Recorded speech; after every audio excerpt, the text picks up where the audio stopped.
proceso de la consulta al sí a las modificaciones para un Estado social de derecho en términos de condiciones laborales. Margot Largo es una corresponsal de prensa de paz. Margot, ¿de qué manera se lee en términos de la libertad de expresión la participación múltiple aquí en la Plaza Bolívar para concluir esto, que es el primer mandato popular por los derechos laborales y de la salud? Bueno, estoy feliz de estar aquí, de estar acompañando este proceso que tanto nos ha hecho falta en el país. Estamos luchando por la igualdad, por los derechos de los trabajadores y de las clases sociales en Colombia. Margot, en ese orden de ideas, ¿cómo te ves tú como mujer representada? ¿Tienes los derechos laborales? ¿Crees que se te cumplen los derechos laborales? ¿O se te han vulnerado porque no tienes trabajo? ¿O porque tu labor profesional de trabajo no te cumple? ¿O porque hay contratos de tercerización a 3 a 6 meses sin tener estabilidad? Por supuesto, es una inconformidad como nosotros los trabajadores que no tenemos ese acceso al empleo, y también muchos jóvenes en Colombia no tenemos el acceso al trabajo, al digno trabajo. En términos de ello, Margot, la salud, ¿cuáles son las condiciones de un periodista independiente como tú, como corresponsal de paz? ¿Si están dadas las condiciones para ejercer ese ejercicio laboral, esas condiciones de derechos y de dignidad? No están dadas las condiciones. Nosotros los periodistas alternativos, como corresponsal de paz, es lastimoso que en Colombia no tengamos esos derechos. ¿Cuál es el mensaje para esos corresponsales de paz en todo el país que han querido contribuir con el proceso de construcción de nación democrática en la libertad de expresión? Bueno, primero que todo, que se nos valore nuestro trabajo, que estemos compañeros en las calles en condiciones laborales dignas que nosotros nos merecemos como corresponsales de paz, como la prensa alternativa en Colombia. El presidente, para que el periodismo alternativo tuviera posibilidades de ingreso, ¿cuál es su posición frente a eso? Bueno, la posición es, respecto al presidente es excelente, sino que no se nos han dado los momentos o no se nos han tenido en cuenta a nosotros. ¿Cuál es el mensaje para el presidente para que se cumpla ese compromiso que adquirió con la libertad de expresión, especialmente con los medios alternativos, comunitarios? Bueno, el compromiso y el mensaje al presidente es que se nos tenga en cuenta a nosotros, los periodistas alternativos, especialmente a los corresponsales de paz. Estamos aquí parados enfrente, dando todo lo que tenemos, sacando este país adelante, luchando por la paz. Margot, finalmente, te hizo una tesis sobre corresponsales de paz. ¿De qué se trata? ¿En qué consiste? El corresponsal de paz es visibilizar todas las posibilidades, informar desde la parte pacífica, también mostrar la realidad de lo que pasa en nuestro país y en el mundo entero, en los conflictos, y tener ese puente entre la comunidad y nosotros. Muchas gracias. Portas una pañoleta en defensa de la legitimidad de los derechos humanos de Palestina. ¿Cuál es el mensaje para el pueblo palestino desde una mujer colombiana, desde una corresponsal de paz? Bueno, el mensaje como corresponsal de paz, que sigamos en pie defendiendo los derechos y la vida del pueblo palestino, especialmente de su gente, de sus mujeres, de sus hijos, y que seamos la voz de los que no tienen voz. Para la plataforma informativa, un gusto saludarlos. Fernando Ballesteros, corresponsal de paz, con mi colega Margot, desde la perspectiva de las libertades de expresión aquí en Colombia. Defendiendo las reformas de cambio. El Parque Nacional de Colombia es uno de los puntos de encuentro de esta gran asamblea popular, de este encuentro por responder a un mandato de un Estado social de derecho. Y María del Mar Paz, porque eres Paz también, sin duda es una de las jóvenes en la Cámara de Representantes y en el Senado donde ha tenido una voz preponderante. ¿De qué manera tu ejercicio como representante como parte de este cuerpo constitucional desde el Estado, constituye devolverle el Estado social de derecho a los ciudadanos desde esta participación ciudadana?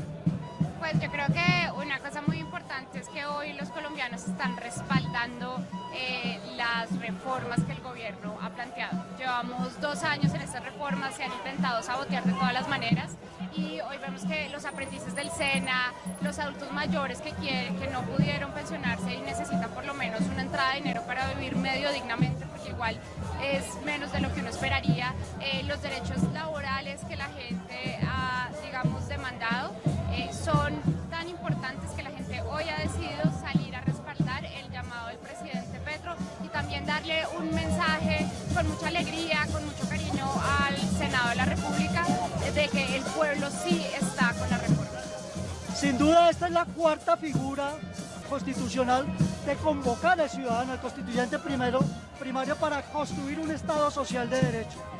¿De qué manera ese Congreso de la República, Cámara de Representantes y el mismo presidente han logrado cohesionar un propósito de construcción de país desde un rompimiento con unas clases políticas que tradicionalmente han detenido, han cooptado el Estado para la corrupción, para un país en más de medio siglo de guerra, pero además de eso con una inequidad social que está en el segundo nivel a nivel latinoamericano y a nivel mundial? Pues yo creo que la marcha que hoy, la movilización que la gente ha impulsado en la calle, los sindicatos, los estudiantes, etcétera, lo que buscan es apoyar unas reformas y una consulta popular, que es uno de los mecanismos que hay en la Constitución política. Nosotros tenemos que tener en cuenta que los colombianos en la consulta anticorrupción de Claudia López se abstuvieron un 60%, y se supone que la corrupción es un mal que nos aqueja y del que todo el tiempo nos estamos quejando. Entonces yo sí creo que es muy importante empezar a acercar a la gente a la política, y hechos como estos de participación directa, democracia directa, realmente acercan la política a la gente. La consulta popular sin duda es un ágora, un espacio para la discusión pública. Colombia finalmente termina robusteciendo la democracia con esta participación directa, con esta democracia directa en las calles. Sí, yo creo que definitivamente darle la voz a la gente y que se sientan escuchados es una forma muy clara de democracia directa. Pero hay una contradicción ahí, representante, en el sentido de que los electores, el constituyente primario ha elegido un Congreso para que lo represente, y este Congreso realmente no ha respondido. Hay una ruptura institucional profunda frente a la inequidad social, el acceso a la salud, el acceso a la educación, a calidad de trabajo, la misma vivienda. La Colombia profunda de la que habla el Estado social de derecho no se ve representada en este Congreso.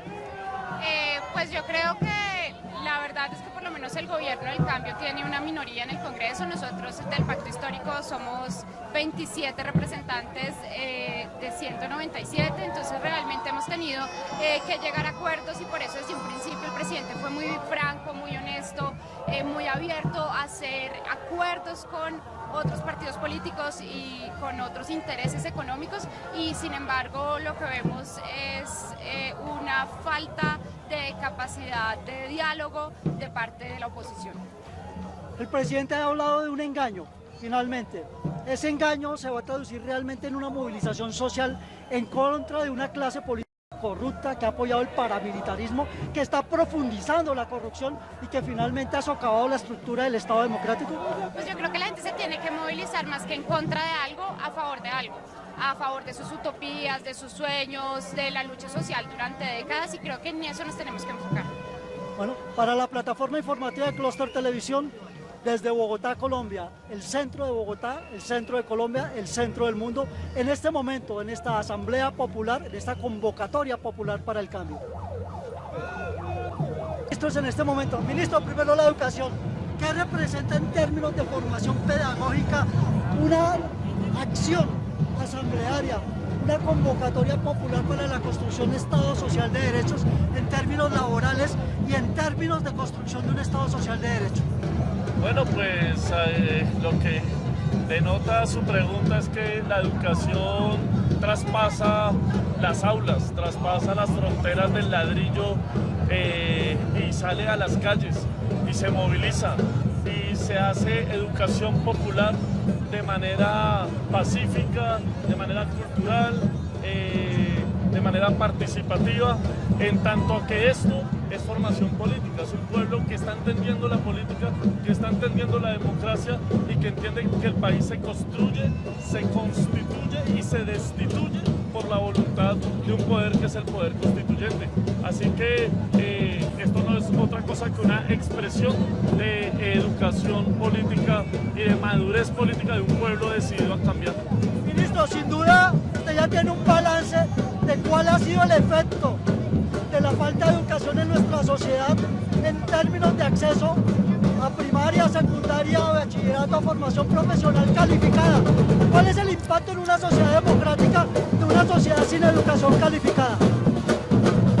El impacto es el que indican los indicadores, que somos uno de los países más desiguales del mundo y por eso el gobierno del cambio ha hecho ingentes esfuerzos para multiplicar el presupuesto en educación, para ampliar las tasas de cobertura en todos los niveles educativos, para generar sistemas de integración de la educación media con la educación superior, para llevar educación media allí, a esos rincones del país, a donde jamás había llegado un maestro, para atender los requerimientos educativos de regiones olvidadas como el Catatumbo, el norte de Santander, o como el Planteado en Cauca.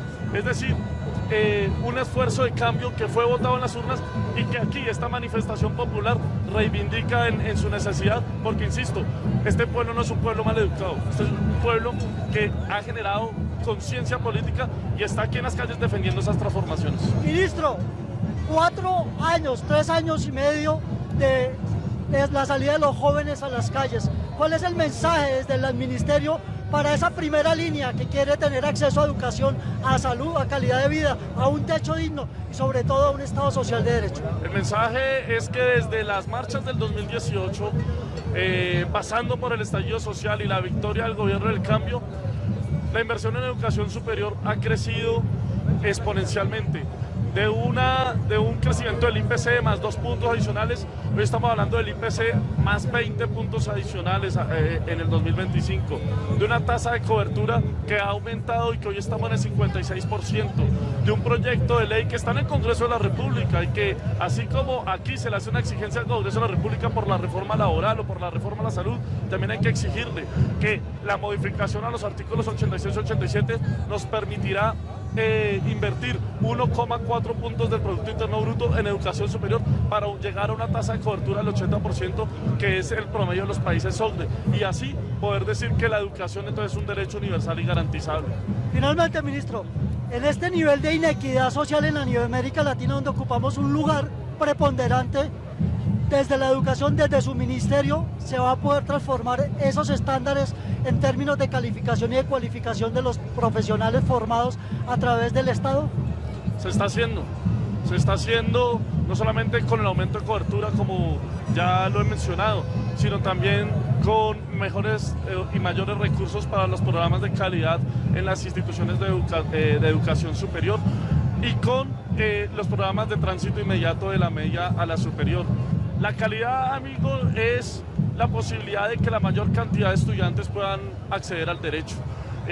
No son las mediciones tradicionales, no las desechamos, porque ahora van a decir, ay, que el ministerio quiere quitar las pruebas, a ver, reliquias. No, está muy bien, hay que hacerlas, pero no hay calidad sin agua potable en los colegios, no hay calidad sin maestros bien pagos, no hay calidad si los estudiantes en los colegios están debajo de un árbol o están recibiendo clases en la tierra.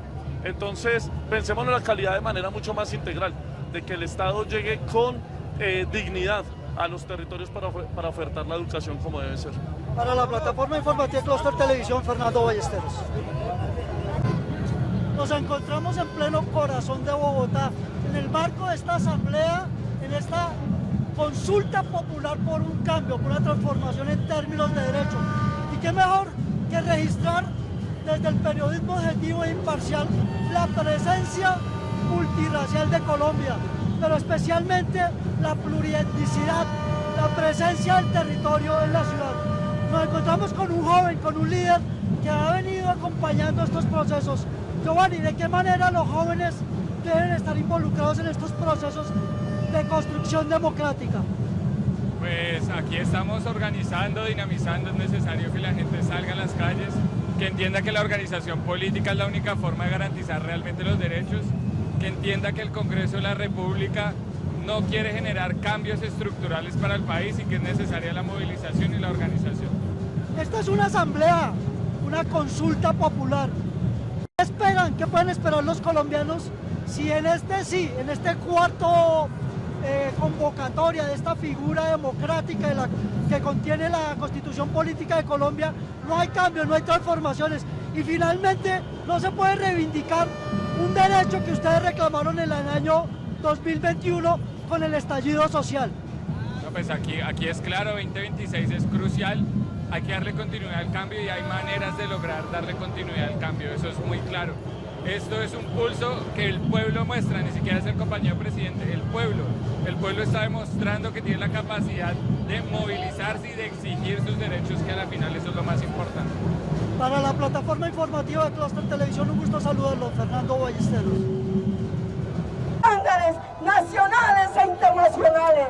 Hoy no aceptamos que sacaron pecho ante la OIT, ante el mundo, con estos compromisos de labor y hoy no los niegan, desatando esto que ven aquí. Ya los trabajadores tenemos conciencia, ya el país tiene conciencia y vamos a avanzar, porque mientras el Congreso retrocede, el país avanza y ese es el cambio, porque el cambio es imparable. Bueno, el señor Hoyos es otro de los ciudadanos que empiezan aquí a madrugar al centro de Bogotá, a la Plaza Bolívar, el ágora de la discusión pública, el ágora de lo que va a ser esta convocatoria popular para la consulta de lo que va a ser la reforma del trabajo y la reforma a la salud en Colombia. ¿A qué se debe su presencia aquí en la Plaza Bolívar y de qué parte de Colombia viene usted? Primero que todo, muy buenos días a la prensa nacional e internacional, al pueblo colombiano, a nuestro presidente Gustavo Petro. Estoy aquí en apoyo de unas reformas que son en beneficio de un pueblo que ha sido oprimido por más de 213 años por una oligarquía política colombiana al servicio de unas familias, no del pueblo colombiano. He venido desde la costa norte de Colombia, desde Sincelejo, Sucre, y estoy aquí apoyando al pueblo colombiano desde siempre. Hemos tenido una lucha grande. Durante este proceso han caído caudillos a manos de una oligarquía política colombiana, Gaitán, Galán, Pizarro y muchísimos más han caído, y esto me ha motivado a luchar con ahínco, así como lo han hecho muchos más compatriotas. Aquí estamos de pie a una edad avanzada ya, pero conformes porque nuestra lucha y la lucha de los que han caído ha dado resultado. Hoy se encuentra en la Casa de Nariño el representante digno de un pueblo que ha querido ser sometido por una prensa sucia y corrupta que nos ha mentido durante años. Esta asamblea popular, esta consulta popular que es el presidente de Colombia en términos de el trabajo, el derecho al trabajo con dignidad, con calidad, de la salud con dignidad, ¿considera usted que esa es parte del proceso que usted acaba de denunciar de un país de 200 años de abandono del Estado frente al ciudadano?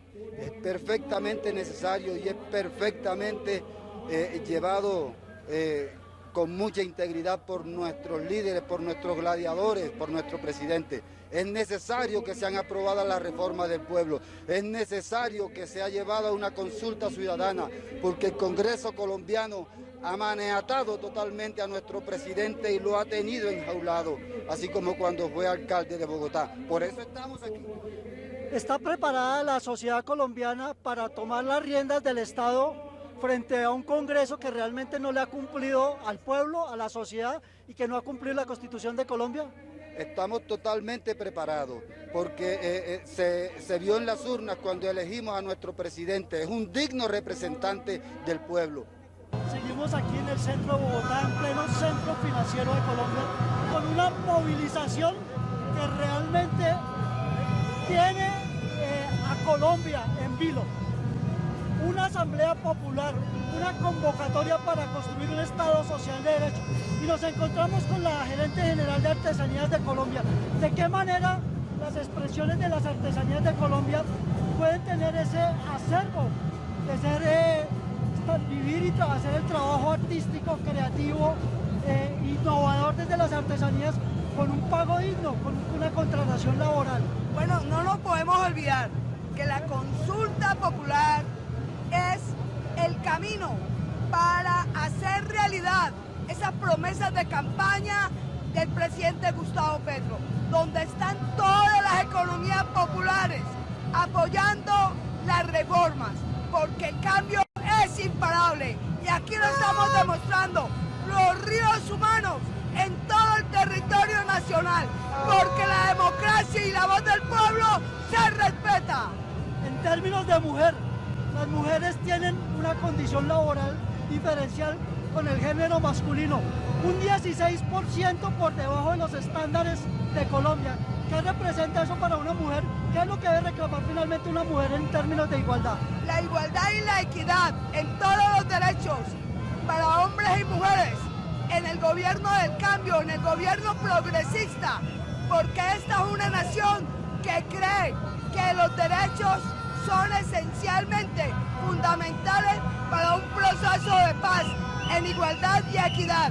Artesanías de Colombia apoya a esta movilización porque es la forma de hacer respetar los derechos de los trabajadores y trabajadoras y especialmente de artesanos y artesanas que mantienen vivos los orígenes y nuestra cultura. Para la plataforma informativa de Cluster Televisión, Fernando Ballesteros. ¿Qué representa esta marcha para las mujeres colombianas en términos de igualdad de condiciones, ya que en Colombia están un 16% por debajo de los estándares del pago laboral a nivel tanto profesional como en el ejercicio laboral? Representan la unidad, la solidaridad y la persistencia en la defensa de esos derechos que deben ser garantizados de manera universal para todos los colombianos. Nuestros derechos no son un negocio de unos pocos, nuestros derechos son garantías que estamos defendiendo en las calles y todas las veces que sea necesario. En términos de ello, ¿qué pueden esperar los colombianos a raíz o a partir de esta gran asamblea popular, de esta convocatoria por construir un Estado social de derecho en términos laborales? Lo que pueden esperar es un gobierno con absoluta voluntad política de usar todas las vías democráticas que tengan alcance para sacar adelante ese programa de gobierno, porque votaron 11 millones de colombianos y que lo único que busca es garantizar condiciones de equidad para esa infinita mayoría de colombianos. Quienes realizamos observatorios de medios la vemos a usted muy activa en las plataformas, con un sentido crítico muy objetivo. ¿Cuál es el mensaje para los colombianos si después de esta gran asamblea de 11 millones de colombianos en las calles no logra generarse un equilibrio en la transformación de derechos de las legitimidades de los colombianos? Que nosotros ya sabemos por la historia en Colombia que ese ha sido un camino de mucha lucha, que ha costado muchas vidas, que ha costado muchos sacrificios de muchos colombianos que nos antecedieron. Hay que persistir, hay que resistir y todas las veces que sea necesario hay que acudir a este tipo de movilizaciones, que es la única manera de hacernos escuchar, de que los congresistas entiendan que este es el mandato popular que deben respetar en una democracia donde se supone que es el gobierno de las mayorías, el gobierno del pueblo, que no nos puede limitar 8 congresistas arbitrariamente para bloquear apuestas de justicia social en Colombia. ¿Cuál es el mensaje para las mujeres? Que es en la unidad en que vamos a lograr esas condiciones de equidad, de garantía y de igualdad a las que les estamos apostando. Que se unan a esta convocatoria, que se unan a esta movilización de la solidaridad, de la alegría pacífica por la lucha y por la conquista de nuestros derechos, que de lo contrario siguen siendo solamente una mera expectativa consignada en un papel. Para la plataforma informativa de Cluster Televisión, un gusto saludarlos desde otro punto cardinal, aquí en pleno centro financiero de Bogotá, en Colombia. Sin duda, en el marco de esta gran asamblea popular, por las transformaciones desde el ámbito del trabajo, desde el ámbito de la salud. El territorio colombiano, la Colombia profunda, es donde mayor incidencia se puede tener el termómetro de las condiciones laborales. Estamos con la directora del DPS, del Departamento para la Prosperidad Social a nivel regional, a nivel territorial. ¿Cuál es el balance en el territorio en términos de condiciones laborales para los colombianos y las colombianas? Aquí el hecho es que la voz de las nuevas ciudadanías debe ser respetado. Tenemos que repensar ese contrato social en donde éramos un Estado-nación, ese concepto de Estado-nación que ha sido socavado por un puñado mínimo, una minoría de congresistas en donde no respetan los derechos.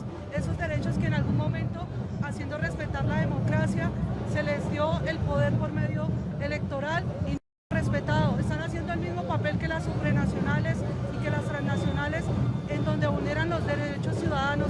No puede ser que una decisión de ese tamaño no tenga ni siquiera lo que debe ser por normatividad y es un debate.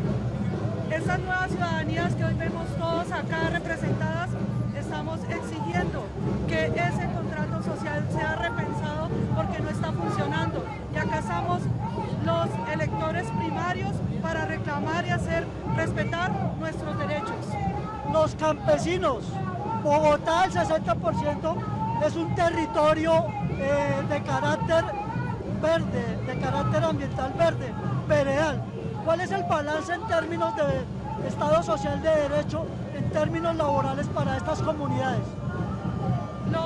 Los campesinos, quienes son los que garantizan siempre la soberanía y seguridad alimentaria, también están siendo vulnerados y merecen también ese espacio. Es un espacio de cooperación empática en donde todos los ciudadanos nos pongamos en el lugar de ellos.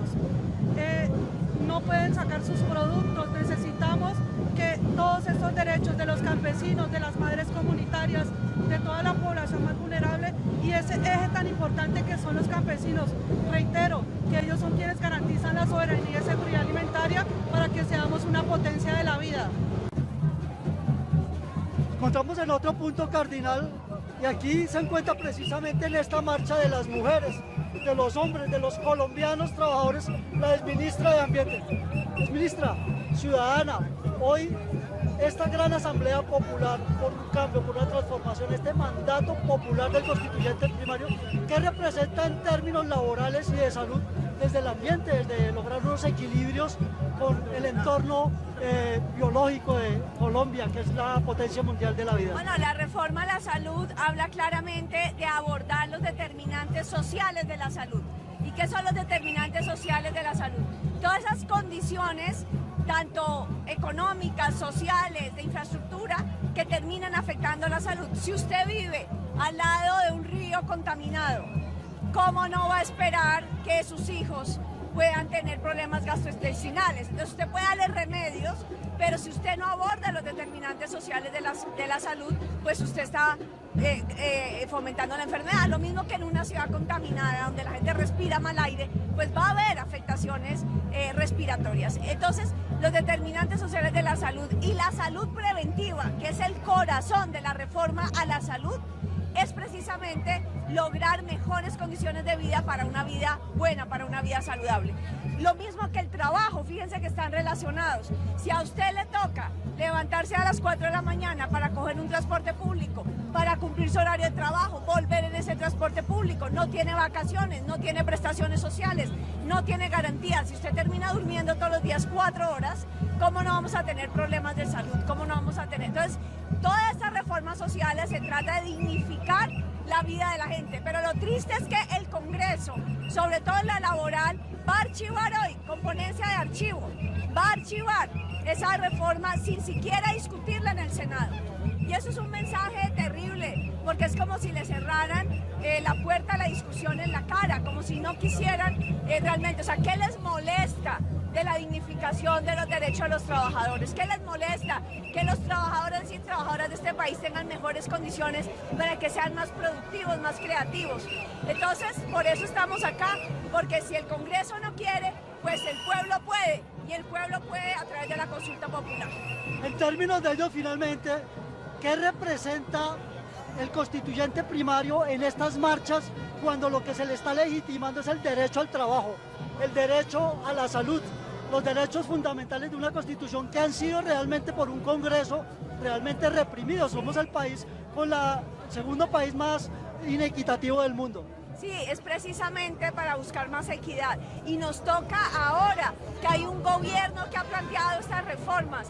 Mire, esto no es solamente el tema del gobierno y del presidente Petro. El presidente Petro en 1 año y medio deja de ser presidente, pero las reformas quedan para toda la vida, quedan para las generaciones actuales y futuras. Y eso entonces nos lo tenemos que luchar ya. Y si el Congreso no quiere, pues que sea en la calle, y tenemos que lograr 13 millones de colombianos que vayan a las urnas y que no se queden en la casa con mentiras, para que puedan decidir ellos a través de una pregunta sencilla: ¿quiere jornadas de 8 horas, sí o no?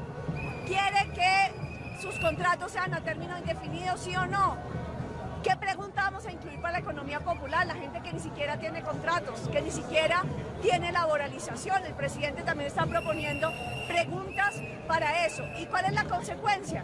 Que si la consulta popular pasa y esa votación se logra, entonces el Congreso tiene que legislar de acuerdo al querer del pueblo. Así que tenemos una corresponsabilidad, está en nuestras manos, es un momento histórico y podríamos darle una lección desde el pueblo colombiano a toda esa clase política que está en el Congreso. Esta es la 4ª consulta constitucional para que los ciudadanos elijan hacia dónde debe ser el rumbo democrático del país. ¿Cuál es la invitación especialmente a las mujeres, que son mayoría en Colombia, en términos de recuperar estos derechos, cuando hay inequidades en relación de género en lo laboral, pero también en lo de la salud? Sí, absolutamente. O sea, la reforma laboral trae unos temas para las mujeres fundamentales. Por ejemplo, si a usted la van a despedir por justa causa, el empleador es el que tiene que demostrar eso. Y eso tiene mucho que ver con los acosos que las mujeres sufren en el trabajo. También las mujeres cuidadoras, que la mayoría de las labores del cuidado, sobre todo cuando hay personas enfermas o con enfermedad en la casa, cuando tienen niños pequeños, le toca a las mujeres pues que haya jornada flexible, es lo que dice la ley.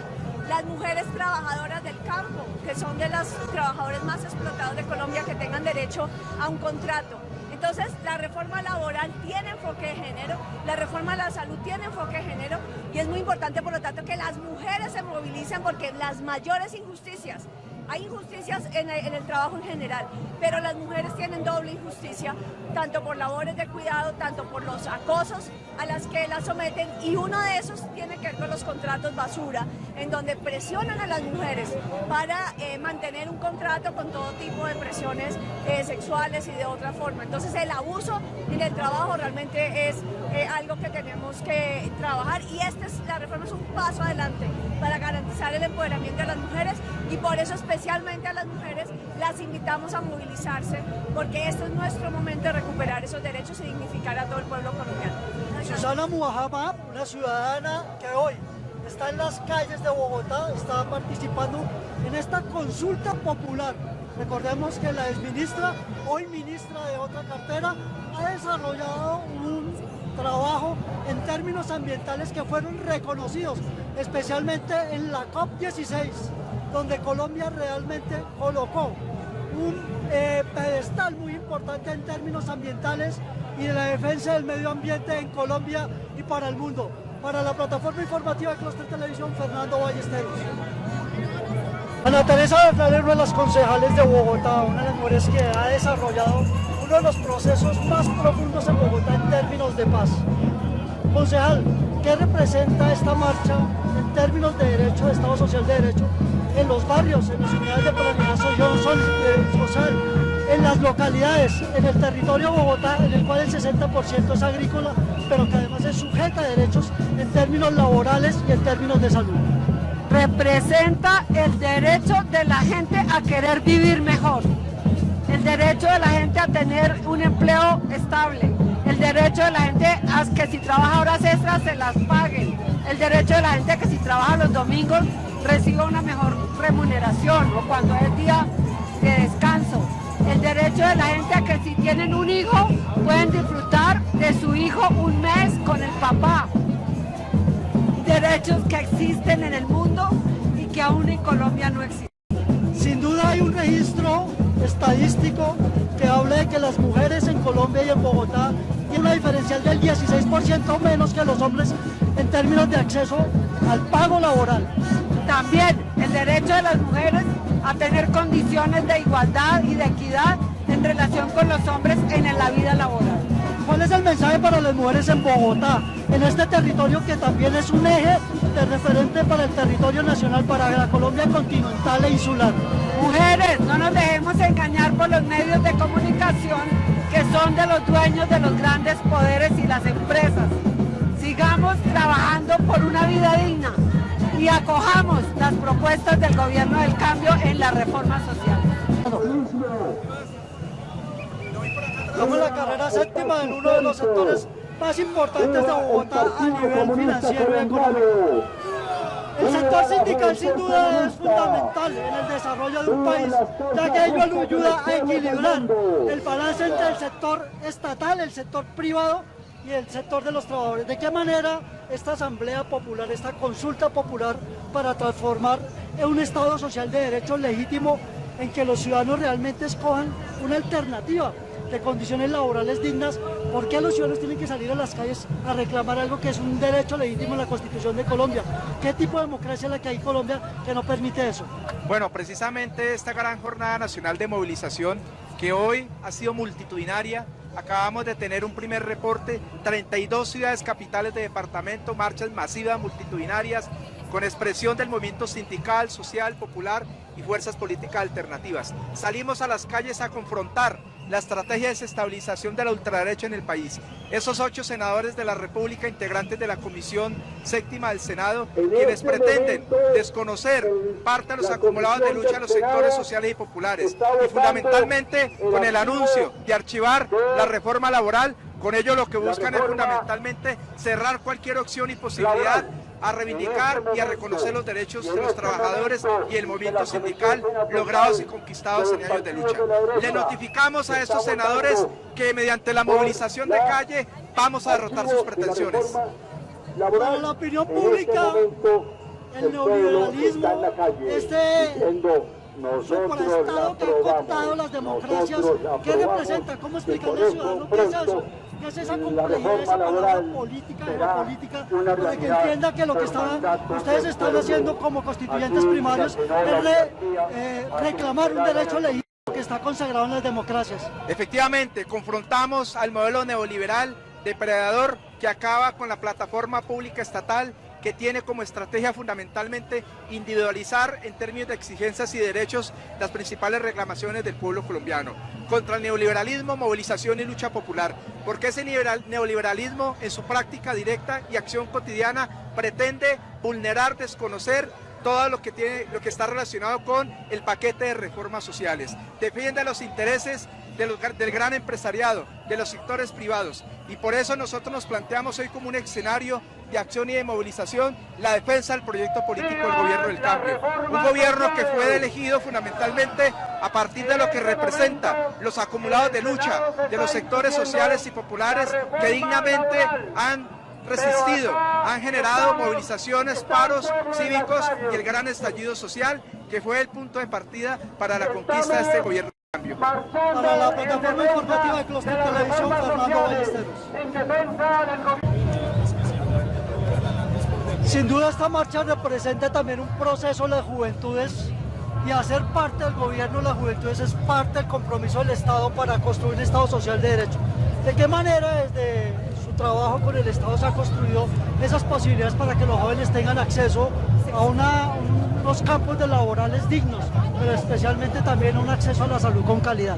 Bueno, yo ya dejé de estar en cierto lugar del Estado, ya no estoy en el Viceministerio de las Juventudes, estoy en DPS, en el despacho del director Gustavo Bolívar, y en ambos hemos hecho varias cosas, ¿no? Desde Vicejuventudes creamos el programa Jóvenes en Paz, lo pusimos en marcha, creo que hoy ya tiene más de 15.000 jóvenes. Esto tiene una ruta de empleabilidad, de asociatividad y emprendimiento que va acompañada de Mi Trabajo, que tiene que fortalecer esa área, ¿cierto? Y tiene otro componente de salud con énfasis en salud mental. Y nos lo apoya también MinSalud, pero también algunos profesionales psicosociales que están en el territorio, es decir, más de 15.000 jóvenes están recibiendo un acompañamiento psicosocial en este momento, están cambiando también sus hábitos porque son los jóvenes más populares, son los jóvenes más empobrecidos de este país y nuestras dificultades, no sé, nuestros temas psicológicos y mentales pues van profundamente asociados a nuestra condición de clase, ¿cierto? A la desigualdad, a la inequidad. Y desde EPS pues estamos con Renta Joven, desde Prosperidad Social, con Gustavo Bolívar, con el director, estamos con Renta Joven y también con Economía Popular.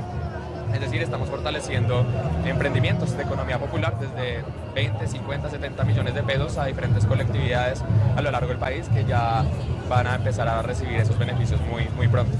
Sin duda usted es una de las víctimas de un Estado que reprimió a la juventud en sus expresiones en las que se denominó las primeras líneas que trataron de construir desde un diálogo pero que se dio en un estallido social.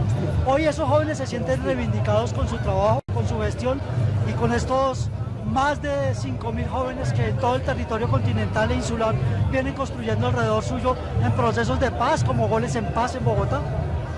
Yo creo que ellos esperan mucho más y yo siento que nosotros como gobierno queremos dar más, queremos trabajar mucho más y hay que hacerlo de la mano. Hasta donde pudimos tratamos de hacerlo, lo hicimos con las primeras líneas de Cali. En Bogotá estamos iniciando un trabajo importante en el Viceministerio de las Juventudes, lastimosamente pues ya no estamos en ese espacio y no sé si este trabajo ha continuado. Pero el gobierno tiene que unirse con estos jóvenes, con las primeras líneas, con los presos del estallido, falta hacer mucho más y ahí estaremos para hacer mucho más. Finalmente, ¿cuál es el mensaje para los jóvenes en términos de esta asamblea popular, de esta construcción de una ágora pública a partir de la discusión de un Estado social de derecho con legitimidad, pero también con acceso a calidad de educación para los jóvenes, con acceso al trabajo, pero también con la dignificación que representa ser un constituyente primario, un ciudadano en un Estado social de derecho? De acuerdo, ¿no? Pues el mensaje a los jóvenes es que como nos dimos cuenta, el poder no necesariamente está en esos palacios y demás, el poder está acá, en la calle, en la movilización, en lo que podemos hacer unidos y unidas. Entonces creo que es importante decirle a los jóvenes que tenemos que organizarnos, que tenemos que juntarnos, que tenemos que pensarnos en tomarnos todos los espacios de poder que haya, las juntas de acción comunal, los consejos de juventud, la presidencia, el congreso, jales, consejos, etcétera. Pero lo más importante es que ese poder no puede encerrarse en esos lugares, sino que tiene que estar pasando en el territorio. Es decir, antes de llegar allá lo que tenemos que ser es líderes populares, trabajadores populares y fortalecer los procesos desde el territorio para que sean cada vez más soberanos. Entonces el mensaje a los jóvenes es organicémonos y aquí estaremos siempre para luchar desde cualquier lugar. Un aspecto importante y es, ustedes como nuevas generaciones, ¿cómo se va a hacer esa integración con las generaciones que han proyectado todos estos procesos democráticos desde la Constitución del 91, la séptima papeleta, la Bogotá humana, la Colombia humana, el pacto histórico? Yo creo que lo importante de los jóvenes es reconocer esos camellos, aprender lo que salió bien, lo que no salió tan bien y arriesgarse a proponer cosas nuevas, arriesgarse a proponer un futuro distinto, unas formas organizativas distintas, pensar. Yo creo que necesitamos podernos sentar a pensar y proponer algo fresco, nuevo, que eso lo sabe cada quien desde su territorio. No es lo mismo decir vamos a proponer esto desde Bogotá que proponerlo desde Nuquí u otros territorios. Creo que cada territorio tiene que sentarse a hacer una propuesta seria de país, recogiendo lo que hicieron los otros, las otras y apostándole a una propuesta nueva. Y eso es lo que nosotros le llamamos un mandato popular. Sin duda una voz de los jóvenes en Colombia en esta convocatoria por una construcción democrática de Estado social de derecho y de opinión. Para la plataforma informativa de Clúster Televisión, Fernando Ballesteros. En un Estado social democrático como en Colombia, la Constitución política nos habla de la plurietnicidad, de la multiculturalidad. Y hoy, aquí en esta Asamblea Popular, en esta convocatoria, a generar un proceso de reflexión política, pedagógica, en el marco de un Estado social de derecho por el trabajo y por la salud. ¿De qué manera ustedes como comunidades y usted como representante en el territorio de las comunidades considera que se deben reivindicar esos derechos laborales, esa condición de salud para las comunidades nativas indígenas de Colombia? Los pueblos indígenas de Colombia hemos resistido históricamente, hemos exigido a los diferentes gobiernos y al Estado colombiano que se materialicen los derechos, el derecho a la salud, el reconocimiento a la educación propia. Y los pueblos indígenas a nivel nacional le apostamos a este gobierno nacional, le apostamos a las reformas que transformen y cambien la calidad de vida, el buen vivir en nuestro territorio, que se fortalezcan los sistemas de conocimiento en nuestros territorios y sobre todo, para nosotros el territorio es la vida, el territorio lo es todo. El territorio es para nosotros el primer derecho de todos los derechos. Por lo tanto, de los diferentes espacios estamos exigiendo también una seguridad territorial que en los territorios nuestros cesen también la violencia, y son estas reformas las que tienen que llegar a los territorios de una manera diferencial. El tema de la salud, un derecho fundamental de todos los colombianos y colombianas, y para los pueblos indígenas de igual manera, el derecho a la educación, el derecho a la reforma laboral, son fundamentales. Y hoy estamos uniéndonos a este llamado popular, a este llamado a la acción social que busca que se transforme, que se busquen adecuar una institucional que responda a las realidades territoriales de aquellos países, de aquellas regiones nuestras donde aún el Estado le cuesta llegar, y que por lo tanto se empiezan a ejercer otras clases de poderes y de acciones que no están brindando la mejor calidad para nuestro pueblo. Hoy nos siguen asesinando, nos siguen matando, nos siguen desplazando, nos siguen confinando, y es por eso que hoy hacemos un llamado al movimiento colombiano, al movimiento indígena, a los sectores sociales y populares, para que nos unamos y luchemos y exijamos las reformas mínimas que se requieren para el país y se logre una transformación social. Ustedes tienen unas autonomías territoriales en términos de sus normas, de su conjunto colectivo y de la defensa cultural y de las identidades. ¿En qué momento el territorio es ese elemento conductor, ese elemento que une precisamente esas realidades desde la defensa del agua, del territorio, de un aire sano, de un ambiente sano, que no sucede en las ciudades? Las ciudades son unos grandes aportantes de contaminación para las fuentes hídricas, y de qué manera eso contribuye a la salud, pero también a las condiciones laborales en los territorios. Para los pueblos indígenas el territorio es el primer derecho de todos los derechos, como lo manifesté. Sin embargo, es fundamental que a ellos se les garantice la seguridad jurídica. Un territorio sano es también una salud sana para los habitantes que habitamos allí, y son nuestros territorios, y la salud es fundamental. Por lo tanto, una transformación, una adecuación que hemos venido exigiendo históricamente, como es el tema de la salud, como es el tema de la educación, como el tema de la reforma laboral, tiene que impactar también de manera positiva a nuestro territorio, a reivindicar esa lucha, a materializar esos reclamos históricos de los pueblos.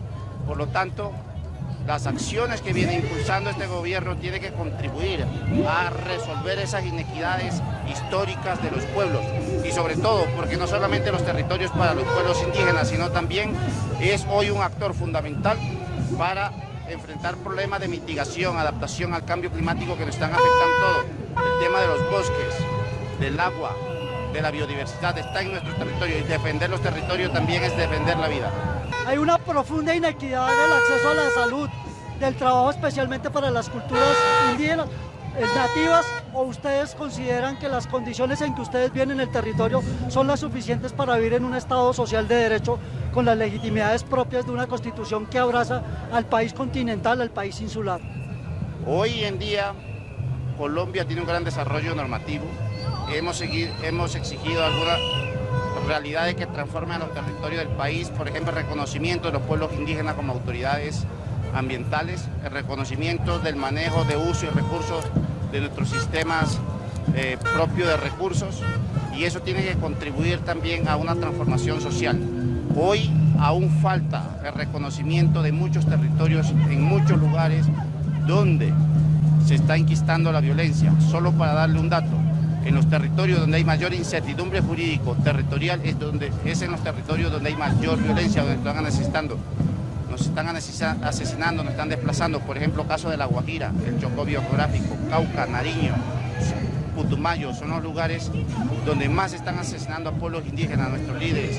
Por lo tanto, hoy nos movilizamos para exigirle al legislativo que cumpla con su rol de avanzar en aquella reforma que requiere el país para construir ese país que todos soñamos, un país donde quepamos todos en el marco de nuestras diferencias.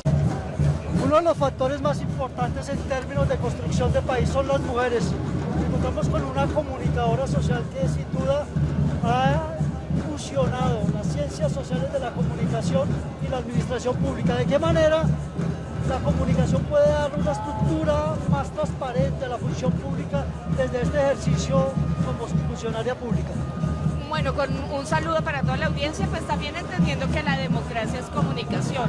Es un acto donde quien gobierna tiene la responsabilidad no solo de contar lo que se hace en un gobierno, sino también hacer parte a la ciudadanía que votó o a la ciudadanía que conforma la nación. Y la manera de hacerlo es comunicándose, una comunicación además de doble vía, ¿no? Esta comunicación unidireccional de hace muchos años ya hoy ni siquiera tiene cabida. Entonces, y bueno, y además haciendo que la comunicación sea franca, que lo que la gente conozca sean las cifras reales, sean los datos que se corresponden con la realidad. Su experiencia, su formación como periodista, como funcionaria pública, para preguntarle sobre eso. ¿De qué manera lee usted desde una entidad pública el equilibrio informativo de los medios de comunicación en Colombia, la objetividad, la imparcialidad? Bueno, en este momento pues muy crítico. Claramente hay una intención, es impresionante, ¿no? Cuando uno oye en la mañana, mientras se moviliza, escucha las transmisiones y hay unos espacios casi que permanentes para ataques de quienes están en la oposición, que tienen un derecho legítimo y qué bueno que tengan vitrina y espacio, pero también debería haber un contrapeso. Yo también veo algo crítico en el tema del periodismo y del ejercicio del periodismo, y es las reglas con las que uno se formó hoy ya no se aplican. Por ejemplo, si usted tenía una historia para contar y hay dos partes al menos, usted entrevista a las dos, busca la información de las dos, ya no, porque la lógica la tiranía del like es la que ganó. Entonces, usted saca la noticia y arma un escándalo y ya eso le va a dar likes. Cuando ya saque a la contraparte, eso ya le va a generar otra oleada de likes. Y esa es la lógica en que ha dominado ahora los medios de comunicación. Es una lógica perversa porque no busca la verdad, sino el movimiento en las redes, y son dos cosas muy distintas. Sin duda esto tiene que ver precisamente con el ejercicio de los servidores públicos en términos de condiciones laborales del periodismo, de los periodistas. Y los medios de comunicación pues obviamente no están respondiendo a esa demanda que hay de trabajadores en ese sector. ¿De qué manera las entidades públicas y las políticas públicas pueden ayudar a contribuir a fortalecer la condición laboral de esos jóvenes de las nuevas generaciones que están saliendo casi 300 de las facultades de comunicación social? Bueno, una primera cosa, aquí deberían estar en esta marcha los periodistas porque es una de las profesiones que más difíciles condiciones laborales tienen. Yo ejercí muy poco el periodismo hace muchos años propiamente, pero pues viví el rigor de cargar con cámara, equipos a mano y hacer reportería.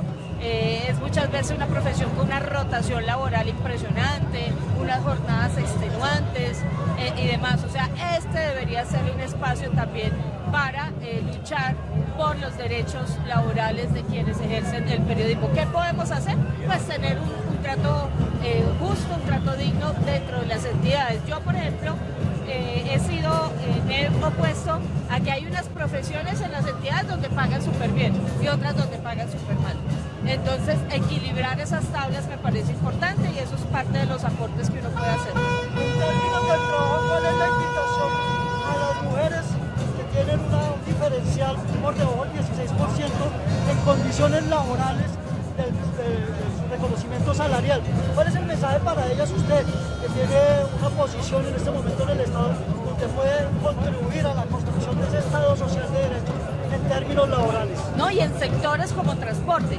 Yo soy también abogada y uno ve la diferencia muchas veces de lo que se le paga a un hombre abogado con tantos años de experiencia y a una mujer abogada con los mismos años de experiencia. Las diferencias son grandes, pero aún más en otras profesiones como la ingeniería, por ejemplo. Entonces, aquí hay que hacer un trabajo muy grande, que lleguen más mujeres, pero que además lleguen más mujeres a cargos directivos. Eso es muy importante, es un compromiso que también he tenido toda la vida y que estamos materializando en el sector transporte. Para la plataforma informativa de Cluster Televisión, aquí en la Plaza de Bolívar, hoy muy temprano en la mañana, cuando esta asamblea popular, esta convocatoria que el presidente de Colombia, Gustavo Petro, hace a los ciudadanos para saber hacia dónde van las reformas laborales y la reforma a la salud. Esta consulta popular, sin duda, está siendo recepcionada por los ciudadanos. Nos encontramos con un ciudadano colombiano, un tolimense, que viene de Chicoral, Tolima. Cuéntenos, ¿qué quiere expresar usted en el marco de esta asamblea? Primero que todo, pidiéndole a Colombia por darme este espacio y a los medios de comunicación. Luego desde Chicoral, Tolima, pidiéndole al gobierno del cambio que no se sigan vulnerando más los derechos fundamentales de todos los campesinos y del pueblo colombiano, que se haga respetar la Constitución Política de Colombia del 1991, porque todos hemos sido vulnerados y no hemos sido escuchados. Y nosotros también le hacemos un llamado al presidente Gustavo Petro para que se haga la reforma a la justicia, porque es la más necesaria, para que no pasen por encima de la ley ningún magistrado de ninguno de las Cortes Supremas, porque ellos quieren hacer aquí lo que quieran, porque el pueblo es el que manda. El pueblo es el que manda y las reformas van porque van. Entonces, de ello, esta asamblea, como en Chicoral era la demanda de unas necesidades, en Chicoral es acuerdo de Chicoral por la reforma agraria, que fue es por la reforma laboral y de la salud. Y también la reforma a la justicia, muy necesaria. Claro, la reforma a la justicia y también la reforma agraria, que seamos los campesinos bien remunerados, porque hemos sido olvidados, hay mucho intermediario, hay mucho, digamos, intermediario en la fruta, y nosotros hemos sido olvidados. Que nos acopiemos, que nos asociemos. Una de las preguntas del presidente es que no hay campesinos pensionados, ni con salud. ¿Usted es uno de ellos? No, porque no hemos tenido esa oportunidad, porque todos los gobiernos que han pasado nos han atropellado, nos han olvidado, no hemos tenido esas garantías como campesinos. ¿Cuál es el mensaje para los colombianos? El mensaje es que lo esperamos aquí para las reformas del gobierno del cambio, que nos apoyen y que ningún patrón puede discriminar ni negarle ningún permiso a ningún colombiano por asistir a las marchas, porque es un derecho. Hoy nos encontramos aquí en la calle 31 con carrera séptima, frente al insigne Museo Nacional de Colombia. Y nos acompaña la subdirectora general del Instituto Colombiano para el Bienestar Familiar en Colombia. ¿De qué manera esta asamblea popular, esta asamblea social, este encuentro por construir un país tiene un impacto sobre el bienestar familiar de las familias, especialmente de los niños, de la infancia, que es el eje central de la protección del Instituto Colombiano de Bienestar Familiar?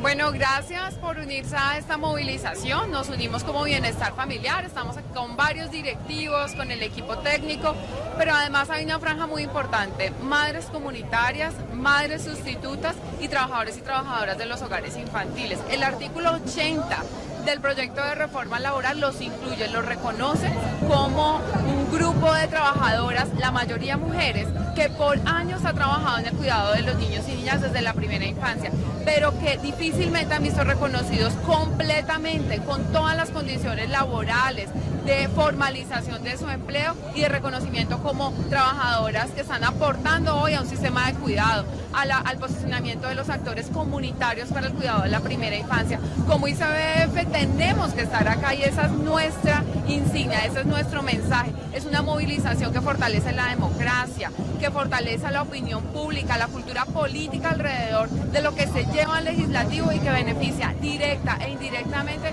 a los niños y niñas desde la primera infancia, incluso las mujeres gestantes. En el país son más de 61.000 personas, la mayoría mujeres, que están trabajando con el ICBF a través de entidades administradoras de servicio, pero no siempre este esquema, la tercerización, garantiza todas las condiciones laborales. Hoy el mensaje es que estamos avanzando con este artículo 80 en el fortalecimiento del carácter público que tiene el ICBF, porque si bien tenemos un esquema con contratos de aporte, no es el escenario ideal para las mujeres trabajadoras que han trabajado por años en el cuidado de niños y niñas desde la primera infancia. Precisamente ese aspecto fundamental en la estructura familiar es padres, madres y adultos con condiciones laborales dignas. ¿Sí? En la estructura familiar, como es lo que lidera el Instituto Colombiano de Bienestar Familiar, ¿de qué manera se ve vulnerada la familia con contratos de tercerización o con procesos de politización del empleo aún en el sector público? De acuerdo, lo que nosotros encontramos con nuestras familias son más de 1.600.000 niños y niñas que estamos atendiendo desde la primera infancia, son las condiciones de precarización del empleo. Las familias hoy están viviendo un esquema de informalidad muy difícil para llevar a la economía familiar, sobreviven con lo que pueden trabajar en el día y eso no genera condiciones de bienestar ni para ellas y por supuesto afecta las condiciones de los niños y las niñas. Tenemos, digamos, una economía precarizada en términos de trabajo, condiciones muy difíciles para que ellas logren, digamos, el sustento diario familiar. Y por eso, digamos, la presencia del ICBF acá, porque no solamente estamos posicionando un trabajo muy importante para mejorar las condiciones de los trabajadores y trabajadoras del ICBF, son más de 13.000 y cerca del 50% están vinculados por OPS, y esas no son las condiciones ideales. La reforma laboral un poco contribuye a la formalización, a la dignificación de las condiciones de empleo, incluso para los propios trabajadores del ICBF. Yo soy subdirectora hoy, pero yo fui contratista del ICBF. Y el mensaje es que quienes trabajamos por los derechos de los niños y las niñas también cuenten con condiciones laborales dignas, que se mejore un poco las condiciones de asignación salarial que tenemos y ese, digamos, también el llamado. Marchamos con los trabajadores y por los trabajadores del ICBF y por supuesto mejorando con ello las condiciones de los niños y niñas y sus familias, porque en general las condiciones de un modelo de desarrollo como el que tenemos está generando unas condiciones de marginalidad en el acceso a empleo que está afectando a los niños y niñas, que afecta a las familias y en general, digamos, aumenta las condiciones de desigualdad e inequidad en el país. ¿Cuántos niños, cuántas familias se ven afectadas precisamente por esta falta de una estructura profunda en el Estado Social de Derecho, en la condición laboral de los niños que tiene registrado el Instituto Colombiano de Bienestar Familiar? Por supuesto, las condiciones de pobreza extrema, pobreza monetaria, pobreza multidimensional han venido variando en el país. Hoy lo que estamos encontrando también son las condiciones de pobreza oculta que nosotros debemos atender. Tenemos que llegar a esas zonas de frontera, la zona rural dispersa, en donde los niños y niñas están esperando una respuesta de Estado. Por supuesto, hoy esta movilización va en pro de que las condiciones de país mejoren, que las reformas sociales, no solamente esta laboral, la de salud y otras que están en curso en el Congreso, tengan un debate público. Eso es lo importante. Hoy el posicionamiento de esta movilización le está diciendo al Congreso que sí necesitamos un debate de las reformas y que gran parte del país necesita y está a favor de que se debatan, pero que se den las reformas sociales. No podemos aplazar y esta es una movilización que fortalece el debate democrático, que fortalece la deliberación. En este momento nosotros atendemos más de 2 millones de niños, niñas y familias en el país y por supuesto que percibimos en ellas unas condiciones laborales que tenemos que mejorar, unas condiciones de acceso a salud. Nuestras propias madres comunitarias, algunas de ellas superando los 50, 60, 70 años, se ven con serias dificultades para acceder a condiciones dignas de salud, de acceso a medicamentos, tratamientos especializados y por supuesto que nosotros nos movilizamos también por las familias, por las trabajadores y trabajadoras del instituto y por generar condiciones de país que contribuyan a esa generación de justicia social y condiciones equitativas a los servicios públicos que además deben recuperar el carácter estatal. Desde otro punto cardinal en el marco de esta gran asamblea popular que ha convocado el presidente de Colombia, hoy aquí en pleno centro de Bogotá, en pleno centro financiero, nos encontramos con un ingeniero que ha desarrollado una carrera dentro de las entidades públicas supremamente importante. Viene de ser uno de los directivos más importantes en términos de agua de la Superintendencia de Servicios Públicos y hoy miembro de la Comisión Asesora de la CRAM. Ingeniero, ¿de qué manera esta marcha, esta asamblea popular, esta convocatoria a construir una democracia empoderada en términos de derecho tiene una incidencia en términos de los servicios públicos? Claro, y es pensar en agua, y es pensar en agua como vida. Y eso es el derecho a la vida, es decir que podemos y tenemos cómo, digamos, dar unas condiciones de acceso a agua potable, de agua apta para consumo humano y que la comunidad se manifieste porque tenemos derechos. Es importante que estemos unidos, que respaldemos al gobierno, ese gobierno del cambio, que los cambios han sido duros, han sido difíciles, pero estamos para demostrar que sí se puede. Unidos podemos lograr estos cambios y que desde lo técnico, desde lo regulatorio, estamos de la mano con los lineamientos del presidente, estamos de la mano con el ordenamiento territorial alrededor del agua y creemos que todas esas apuestas las podemos lograr. En términos de ello, ¿qué se puede responder los ciudadanos? ¿Realmente se justifica que los ciudadanos salgan a las calles a protestar porque tienen unas condiciones en términos de servicios públicos óptimas? ¿O cuál es el balance que ustedes tienen después de estudiar durante más de... Realmente son muchos años, desde la gesta y desde la implementación de la ley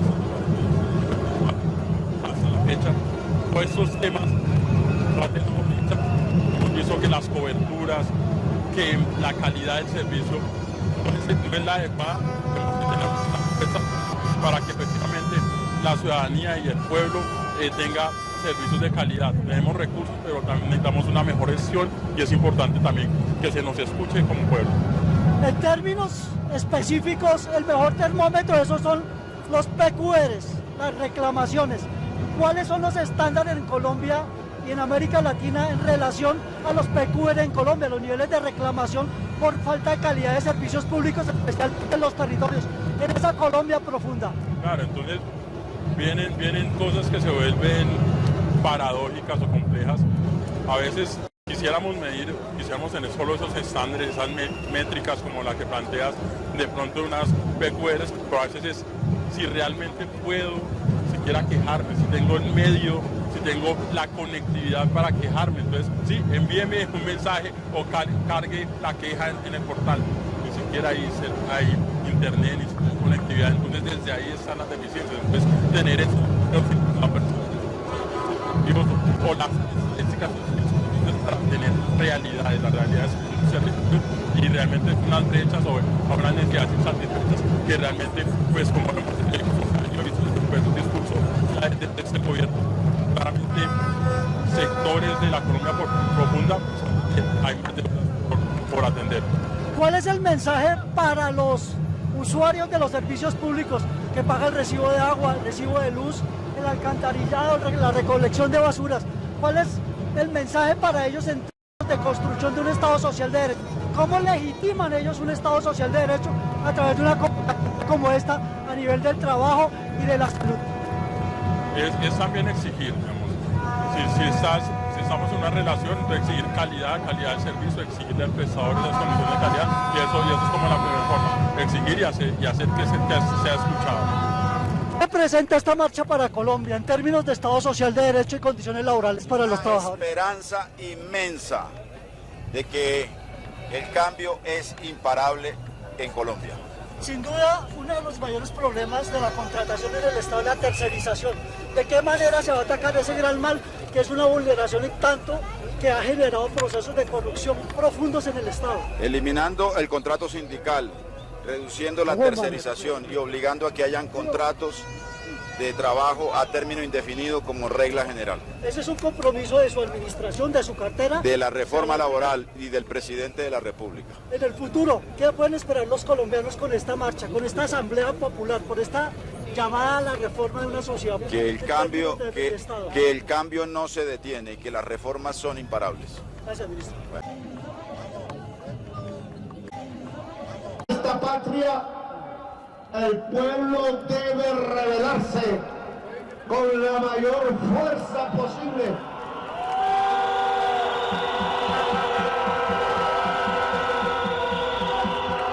No admitimos tiranías. Luchamos mucho, indígenas y negros.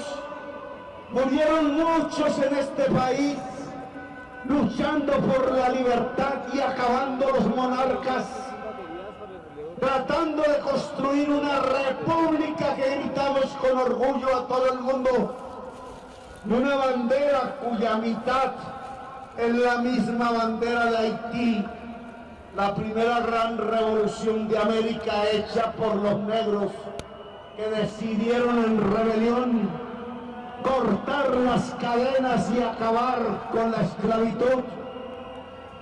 Fueron esos negros los que ayudaron a Bolívar y a Miranda a regresar a este país para dar su batalla que cumplieron hasta el final y demostraron de qué están hechos los latinoamericanos, que pudimos más que la Revolución Francesa, que pudimos más que la revolución gringa, que quisimos levantar esa bandera roja y azul, la mitad de la bandera de Colombia, en reivindicación a quienes nos habían ayudado y que hoy están pobres y masacrados, los negros que quisieron gritar libertad y que nos dieron barcos y que nos dieron fusiles y que cuidaron a Bolívar y a Miranda y que solo les pidieron que a cambio pudieran liberar al pueblo negro traído a la fuerza desde el África, pudieron hacer tocar los tambores que desde el África sabían convocar a los pueblos para que gritaran libertad. Hoy estamos haciendo lo mismo. Hoy tenemos que ser conscientes de la historia que ahora vivimos, porque alcaldosos pisoteando la Constitución,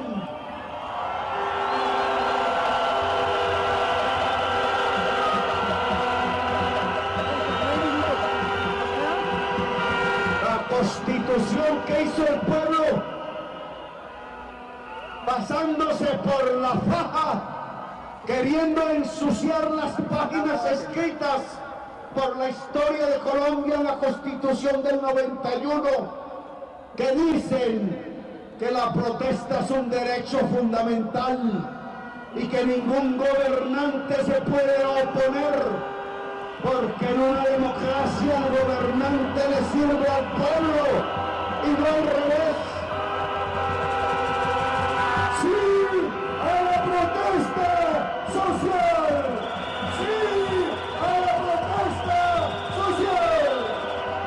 Es que no nos han regresado a una monarquía, es que no nos pueden regresar a una tiranía.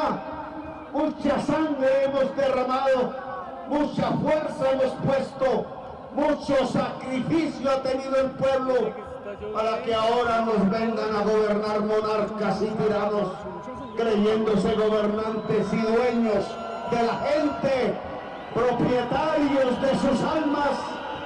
Nuevamente esclavos no seremos, no vamos a matar a Bolívar de nuevo, sino al contrario vamos a alzar su bandera limpia, de hombre limpio y decente, que supo morir por sus principios, que no se vendió por el dinero, sino al contrario, dejó todas sus riquezas que tenía simplemente para ofrecerse como hombre al pueblo latinoamericano de Venezuela, de Colombia, del Ecuador.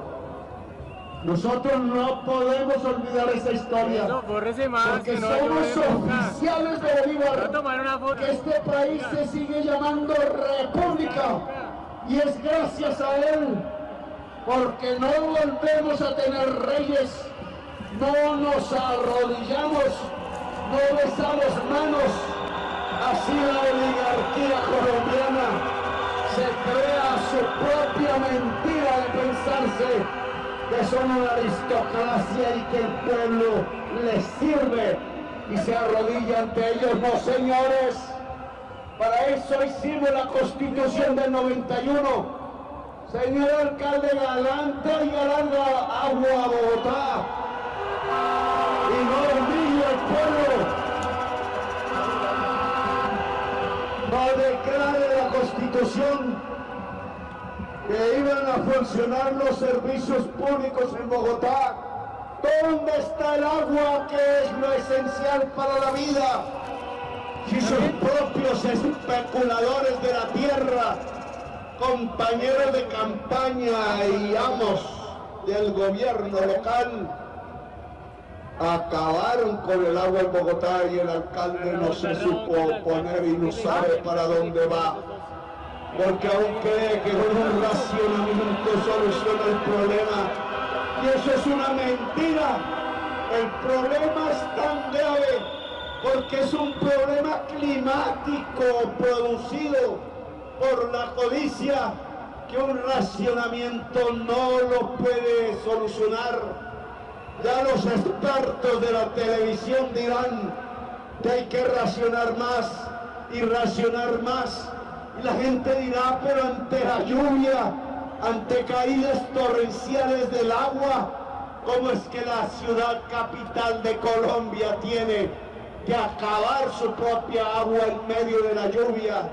Y nos daremos cuenta que algo anda muy mal, y es que los gobernantes aún no entienden qué pasa en el mundo y ponen sobre el pueblo y sobre su vida, sobre su calidad de la vida, ponen la codicia y a los amos del dinero, que son los mismos que hoy ordenan al Congreso frenar las reformas, haciendo contradecir lo que significa el Congreso de Colombia, como lo fue antaño quizás, que es un Congreso de representantes del pueblo y no es un Congreso de sirvientes al gran capital y al dinero.